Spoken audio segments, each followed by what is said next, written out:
Electron மைக்ரோஸ்கோப்போட principal and ஒர்க்கிங்கை பார்க்க போகிறோம். Electron microscope principal என்னன்னு பார்த்தீங்கன்னா, resolving power is inversely proportional to wave length.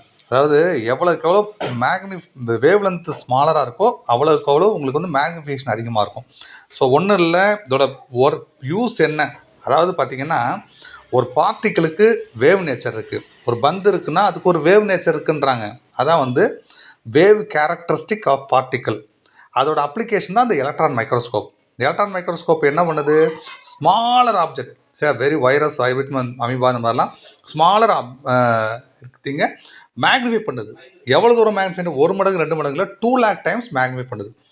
3 component, அதாவது 4 component, source, magnetic lens, next பார்த்தீங்கன்னா projection lens, photograph plate, அவ்வளோதான் இருக்கும். ஸோ என்ன பண்ணுது, ஃபஸ்ட்டு எலக்ட்ரான்ஸ் வந்து சோர்ஸ்லேருந்து ஆக்சிலேட் பண்ணி விட்றோம். எப்படி ஹை பொட்டன்ஷியல் கொடுக்குறோம், எலக்ட்ரான்ஸ் வருது. அந்த எலக்ட்ரான்ஸ் வந்து ஆப்ஜெக்ட் லென்ஸ் மேலே இருக்க சாம்பிளில் படுது. சாம்பிளில் பட்டு அந்த இமேஜ் வந்து உள்ளே போகுது, உள்ளே போட்டு ஃபோட்டோகிராஃப் பிளேட்டில் படுது.